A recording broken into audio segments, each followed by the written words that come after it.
ETF index mutual funds నేర్చుకుని stock మార్కెట్లో రాణించాలనుకుంటున్నారా? వెంటనే ఈ నెంబర్కి కాల్ చేయండి. నమస్తే రమ్మగారు. నమస్తే జయ. కార్తీక మాసం ముగింపుకు వచ్చేసామండి. ముగింపు రోజున చేయవలసిన విధి విధానాలు కానీ, ప్రత్యేకంగా పాటించాల్సిన నియమాలు కానీ ఏమన్నా ఉంటాయండి? ఎందుకంటే ఈ నెల రోజులు కూడా మనం తలస్నానం చేయటం, దీపం వెలిగించటం, తర్వాత పౌర్ణమి రోజు ప్రత్యేకమైన పూజా విధానం పాటించటం ఇవన్నీ అవలంబిస్తాం కదా. ముగింపుకు సంబంధించి ఏమైనా చెప్పడం జరిగిందా? ముగింపు అంటే కార్తీక అమావాస్య అవగానే మర్నాడు పొద్దునే పోలిపాడ్యం వస్తుంది, తెల్లవారి. అవును కదా. ఈ అమావాస్య ఘడియలు వెళ్ళి పాడ్యమి రాగానే పోలిపాడ్యమి పూజా విధానం జరుపుకుంటాం. పోలిపాడ్యం చేస్తారు, చెయ్యరు, ఆ పూజ చేసుకుంటారో చేయరు, దానికి నీళ్లలో దీపాలు విడిచిపెట్టడమే విధానంగా కనపడుతుంది. మామూలుగా జయ, పౌర్ణమి దాకా ఒక ఉద్రేకం ఉంటుంది అందరికీ.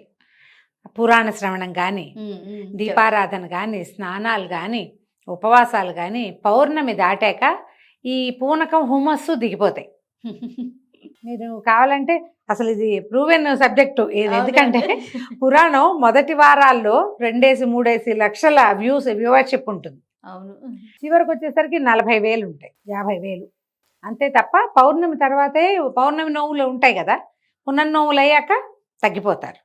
ఎప్పుడు కూడా ఒక మాస నియమం ఉన్నప్పుడు చివరి దాకా కొన్నిటినైనా తీసుకెళ్ళాలి. ఈ కొన్నిట్లలో జనరల్గా అందరూ తీసుకెళ్ళేది స్నానం, వాకిట్లో లేదా తులసమ్మ దగ్గర దీపాలు పెడతారు. దేవాలయాలకి వెళ్ళాలన్న నియమం పెట్టుకున్న వాళ్ళు దేవాలయాలకి వెళ్తారు చివరి రోజు దాకా. తర్వాత ఇంకేం చేస్తాం, పురాణ శ్రవణం. ఈ 40,000 50,000 వ్యూస్ ఉన్నాయి చూడు, వీళ్ళు నియమవంతులు అనమాట, మానకూడదు అని చివరి దాకా ఉండేవాళ్ళు. ఈ చివరి రోజున అమావాస్య రోజున సాధారణంగా ఏం చేయాలి, ఏం చేస్తామని అందరికీ ప్రశ్నలే ఉంటాయి. కొత్తగా ఏం చేయొద్దు. మీరు మొదటి రోజున ఎట్లా శ్రద్ధగా చేశారో అమావాస్య నాడు అదే శ్రద్ధతో చేయండి.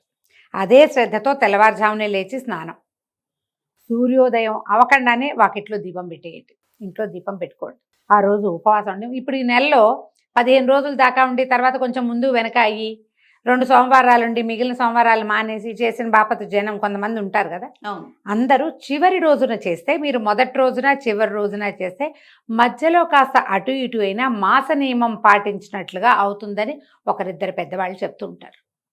చివరి పరిసమాప్తి చివరిది సరిగ్గా అవుతుందన్నమాట, సజావుగా అవుతుంది.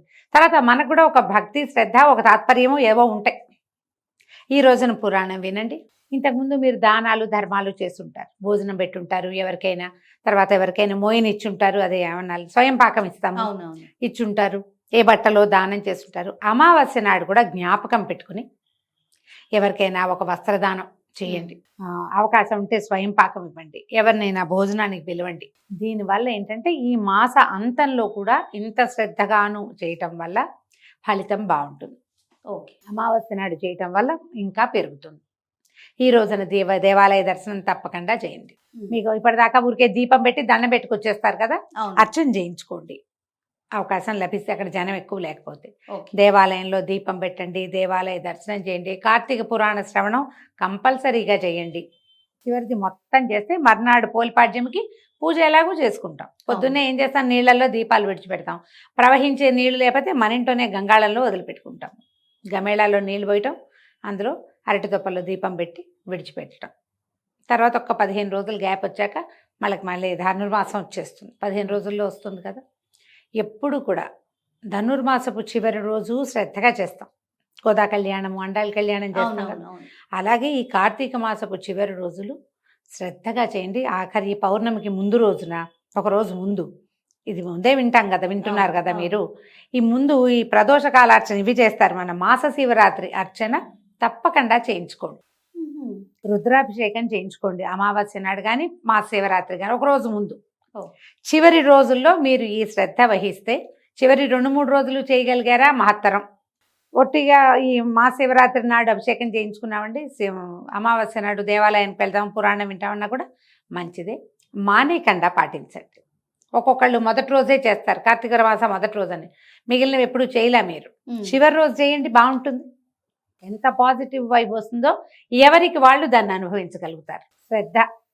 ఇప్పుడు ఇన్ని లిస్టు చెప్పాంగా, స్నానము, దీపము, దానము, ఇవన్నీ చేయలేరు. దేవాలయ దర్శనము, అభిషేకము, అర్చన కాలేదు.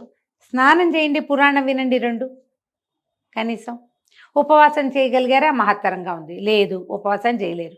ఎవరికైనా భోజనం పెట్టండి, ఫ్రెండ్స్ని ఎవరినైనా పిలవండి, చక్కగా ఓ 10 రూపాయలు, ఓ 100 రూపాయలు ఎవరికైనా భోజనం చేయటానికి ఇవ్వండి, అది కూడా మంచిదే.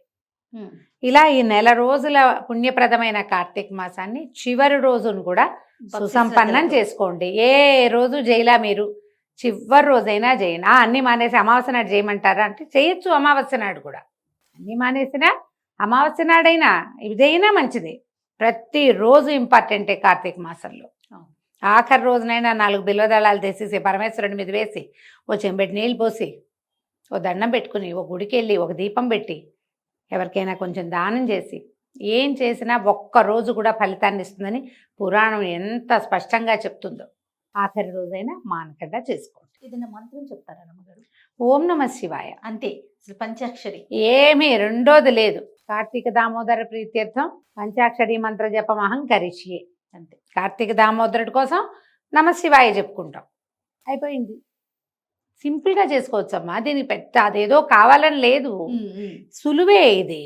నువ్వు అవేమిటో కాంప్లికేటెడ్గా చేసుకుంటూ చేసుకో, నీ కాంప్లికేషన్ చిక్కుముళ్ళల్లో నువ్వు పడతావు. అంతే, ఏమీ లేదు అక్కర్లేదని చెప్తోంది ఆ పురాణం. ఏ అంత కష్టపడదు, రోజునైనా వదలకుండా చెయ్యండి. అంతే. సంతోషం రమ్మగారు. నమస్తే. నమస్తే.